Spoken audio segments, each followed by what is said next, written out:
I'm heading out.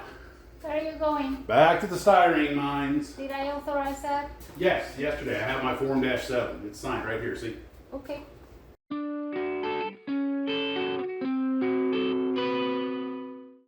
Well, good evening, Glue Troopers. Max and Max's Models here, and if you're watching this channel, you probably already knew that. But who cares? I've been drinking wine. Anyway, today was a day of success and failure. So the new decals for the Colonel's Phantom showed up. For those who didn't know, the first batch got eaten up by the Solvaset, the second batch disintegrated, and the third one, which is marginally salvageable, wound up partially coming off. So I ordered some new ones on eBay. They showed up. I first tested them, some of the other decals on some stuff that I didn't need, and they seemed to work okay. And I was able to get them on just the one where it says Marines was the only one that had gone bad. And no sooner did I put it up on the shelf than as I let my hand off the model, my thumb brushed it and crinkled the first couple of letters. When I straightened them out, part of the M was gone. Oh, there was a dark cloud of blue language over the house for a minute. And back, cut the M off the decals, went back, put it on, lined it up. And now it's safe and sound up on the shelf, and I'm never going to touch it again. So then it was off to the Tarbis to start working on the Tacoma 116 scale Jeep. And it's actually progressing very nicely. The one thing that really puzzled me, though, is although the rear wheels attach to the axle in a pretty standard manner, the front ones, and I read the instructions countless times, just seem to be a glorified butt joint. I'm not really sure why that is. But anyway, although it's a little awkward getting some of the parts in there just because, you're dealing with a very accurately detailed flathead 4L139 engine. But that being said, the parts were as easy to get in as they could be. Being a larger scale certainly helped. A lot of this is just press fit. I'm just doing some test fitting.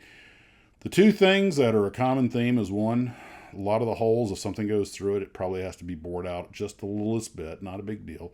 And also as I'd mentioned yesterday, when you trim the parts off the sprue, the injection gates are usually on the face where it mates, which is great because it keeps it away from being seen, but you still have to make sure you clean every one of them off, and you need to test fit every single part before it goes in.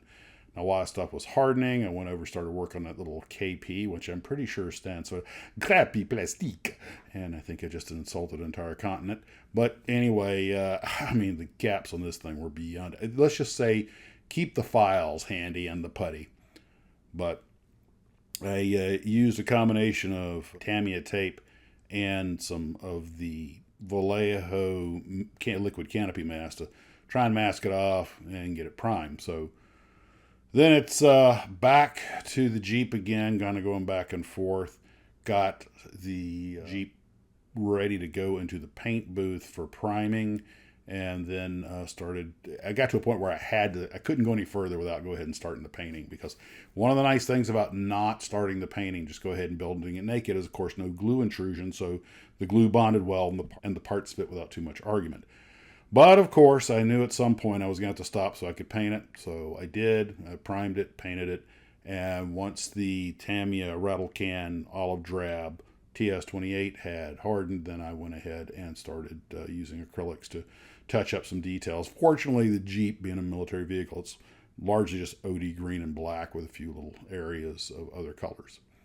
And going back and forth between the two models as things would harden and dry, I managed to get a fair amount of progress done. I thought I'd be done with the IL-10 today, but it's fighting me all the way because it's a crappy little plastic kit from Crappy Plastica. And there I go, insulting an entire continent again. I don't care. I've been having wine and Vino Veritas, baby. Just deal with it. Roll with it, man. So anyway, finally I got to a point where I pretty much had to stop. Letting everything gas out. And there's a lot I could say about this Jeep, but there's dozens of really detailed build videos online, so I would just be reinventing the wheel. But there was a lot of forward motion got done today, and I was right. This is the anti-C57D. That was a simple kit that fought me all the way, and the Takom Willis MB Jeep is a complex kit that fits pretty well together. It's a good competitor for Tamiya, but I still have, you have to, like I say, you got to pre-fit everything, bore out the holes, and you've got to trim off the pieces off the mating faces, the injection gates. But other than that, so far I have no complaints about this kit. I'm not exactly sure why those front wheels just seem to be a glorified butt joint, but 'tis what it is.